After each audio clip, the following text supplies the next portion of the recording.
चलो आप देखेंगे आज एक्सरसाइज 9.1 सवाल नंबर 8। इससे पहले हम लोग 7 क्वेश्चन पढ़ चुके हैं। सवाल नंबर 8वां है, बोल रहा है कि एक पेडस्टल के शिखर पर एक 1.6 मीटर ऊंची मूर्ति लगी हुई है। ठीक है, पेडस्टल समझ में आ रहा है क्या होता है? नहीं, मान लो कि एक चबूतरा बना हुआ है, ठीक है, और चबूतरे के ऊपर मूर्ति रखा हुआ है इस तरह का। पेडस्टल मतलब चबूतरा, ठीक है। बोल रहा है एक पेडस्टल के शिखर, मतलब ये हो गया चबूतरा या पेडस्टल जिसको बोल सकते हैं हम लोग, ठीक है। ये मान लो कि ए बी मेरा क्या हो गया, पेडस्टल, या इसको हम लोग चबूतरा भी बोल सकते हैं, ठीक है, या इसको हम लोग चबूतरा बोल सकते हैं, एक चबूतरा, ठीक है। एक पेडस्टल के शिखर पर 1.6 मीटर ऊंची मूर्ति लगी है और उसके ऊपर ऐसे मूर्ति बना है किसी चीज का। ये क्या बना है? मूर्ति, जिसकी ऊंचाई 1.6 मीटर दिया गया है, ठीक है। बोल रहा है भूमि के एक बिंदु से मूर्ति के शिखर का उन्नयन कोण 60 डिग्री है। भूमि के एक बिंदु से, मान लो ये भूमि का एक बिंदु हो गया डी बिंदु, और यहां से मूर्ति के शिखर को देखने पर कितना डिग्री कोण बना? 60 डिग्री का। बोले ना, भूमि के एक बिंदु से मूर्ति के शिखर का उन्नयन कोण 60 डिग्री है, और उसी बिंदु से पेडस्टल का शिखर, पेडस्टल का शिखर या मूर्ति का शिखर नहीं, ताल, ये कितना है? 45 डिग्री। ये कितना है? 45 डिग्री कोण बनाता है। तो पेडस्टल की ऊंचाई मतलब ए बी की ऊंचाई हमसे पूछा गया है, ठीक है, जिसको हम लोग चबूतरा बोल सकते हैं। तो माना कि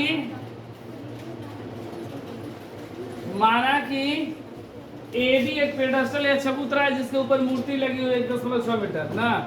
माना कि ए बी एक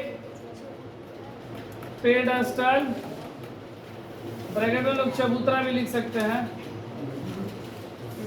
पर 1.6 मीटर ऊंची मूर्ति लगी है। ये ना बोल रहे भूमि के एक बिंदु से, और बोलेंगे कि भूमि और डी बिंदु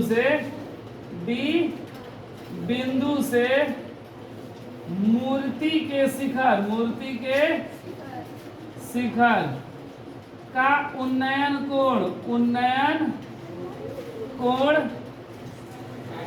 60 डिग्री है, तथा बिंदु डी से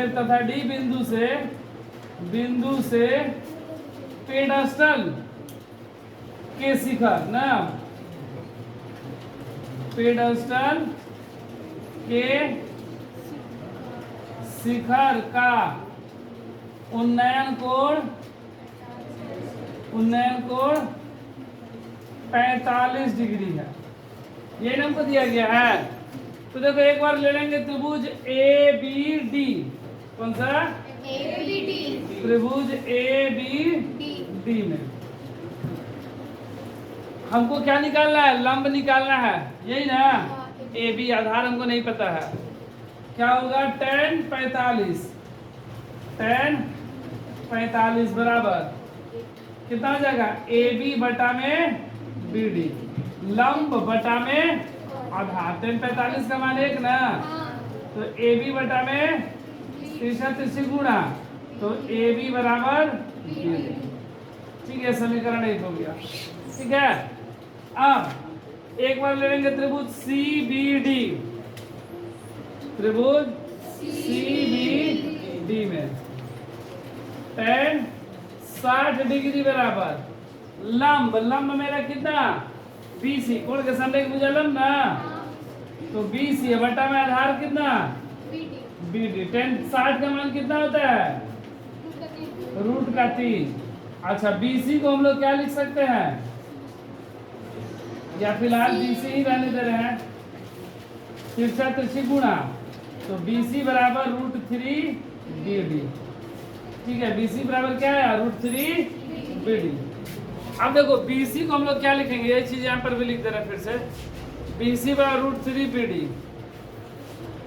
हमसे BD का मान नहीं पूछा, हमसे क्या चीज का मान पूछा है, AB का मान ना। अब देखो BC को हम लोग क्या लिख सकते हैं, AC प्लस AB, ये ना। CA प्लस AB लिखेंगे, √3 बराबर ना √3 BD। अच्छा CA का मान कितना, 1.6 दिया गया है ना, 1.6 प्लस AB का ही ना मान हमसे पूछा गया है √3। अच्छा BD को हम लोग AB भी लिख सकते हैं ना, BD और AB क्या आपस में बराबर, इसको क्या लिखेंगे, AB लिख देंगे। कहां से, समीकरण 1 से। अब देखो 1.6 बराबर √3 AB प्लस का AB इधर आएगा तो 1.6, AB मेरा कॉमन हो गया, क्या बचा, √3 है -1, ये गुणा में इधर आएगा तो 1.6 बटा में √3 -1 बराबर AB। हमसे AB का मान पूछा गया था ना, तो AB का मान आ गया, लेकिन यहाँ पर नीचे रूट में, इसलिए क्या करेंगे, हर का परिमेयकरण, हर का परिमेयकरण करने पर। तो हर का परिमेयकरण करेंगे तो AB बराबर मेरा कितना, 1.6 बटा में √3 -1 इंटू √3 + 1 इंटू √3 प्लस 1.6 ब्रैकेट में √3 + 1 बटा में A - B into A + B,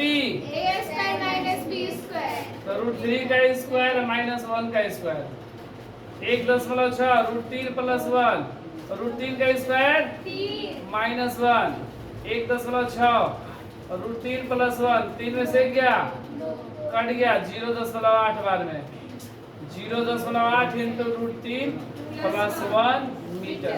यही क्या हुआ, मूर्ति की ऊंचाई, मूर्ति नहीं पेडेस्टल की ऊंचाई ना, इसलिए पेडेस्टल की ऊंचाई, पेडेस्टल की ऊंचाई कितना आ गया, 0.8 रूट में 3 + 1 मीटर।